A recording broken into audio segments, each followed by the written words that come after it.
Қайырлы күн қыздар, сіздермен Мерей, менің каналыма қош келдіңіздер. Бүгін мен сіздерге міне осы видеодағыдай қатпарлы болып шығатын, өте оңай жолмен жасалынатын қаттаманың рецептін ұсынамын.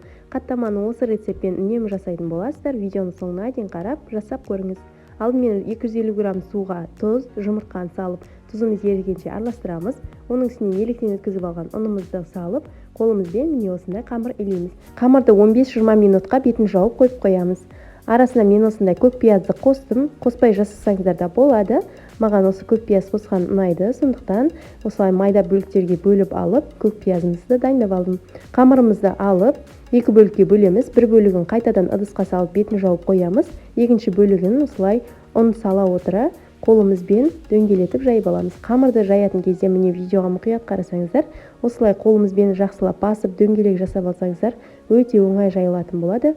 Достар, осы жерде менің каналыма жазылмаған болсаңыз, подписаться қызыл батырмасын басып, каналыма тіркеліп алыңыз. Алда түрлі рецептермен бөлісетін боламын. Міне достар, біздің қамырымыз жұқа болып, өте әдемі болып жайылды. Екі қамырды да осылай жұқалап жайып алғаннан кейін, үстінен 82% ерітілген сары майымызды жағамыз. 82% мен закрома майын қолдандым. Жағып алғаннан кейін жаңағы турап алған көк пиязымызды себеміз. Қамырдың үстінен екінші қамырымызды қойып, міне видеоға мұқият қарасаңыздар, осылай бір-біріне жетпей қалған жерлерін қолымызбен тегістеп, қамырды дұрыстап алып, оның үстінен де сары май жағып шығамыз. Сары майдың жағып болғаннан кейін бұл қамырдың үстінен де көк пиязымызды сеуіп, пышақпен 10 бөлікке бөліп аламыз. Видеоға мұқият қарасаңыздар, барлығы өте оңай жасалынып жатыр. Сіздер де осы рецептпен жасап көрсеңіздер, қатпарлы қаттаманы жиі жасайтын боласыздар. Қамырды осылай бір-біріне дөңгелету арқылы қаттамамызды дайындап аламыз. Менде осы бөліктерден 5 дана қаттама шықты. Өте тойымды болады, достар, аз болып қалады деп ойламаңыз. Егер сіздерде отбасыңызда адам саны көп болса, осы мен жазып кеткен описание бөліміндегі рецепт бойынша 2 есе көбейтіп жасасаңыздар болады. Міне достар, мен қаттамаларын дайындап алдым.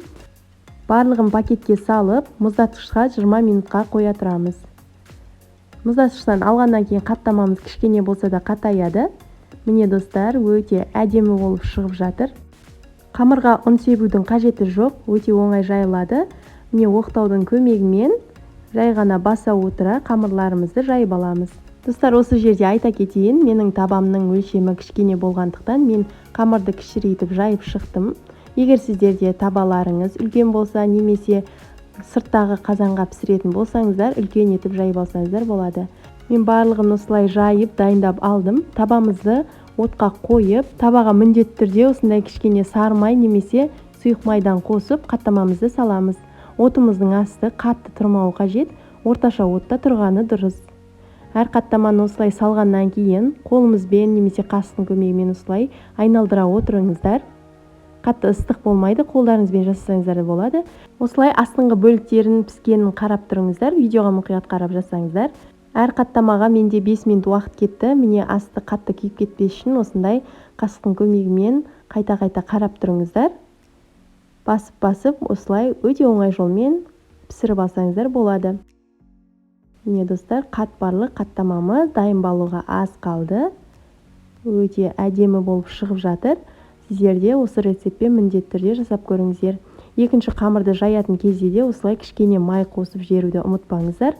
Май міндетті түрде қосыңыздар, сонда біздің қаттамамыз әдемі реңкпен әдемі болып пісіп шығатын болады. Өзінің майы бар ғой деп ойламаңыздар. Бұл майды қоссаңыздар, қатты май болып кетпейді, сондықтан міндетті түрде қосуды ұмытпаңыздар. Ең бастысы аз қосуларыңыз қажет. Міне біздің қаттамаларымыз барлығы пісіп дайын болды. Сіздерге видеоға көрсетейін. Міне достар, арасы қатпарлы, өте дәмді болып шығады. Сіздер де жасап көріңіздер. Менің каналыма тіркеліп алуды ұмытпаңыздар. Астарыңыз дәмді болсын.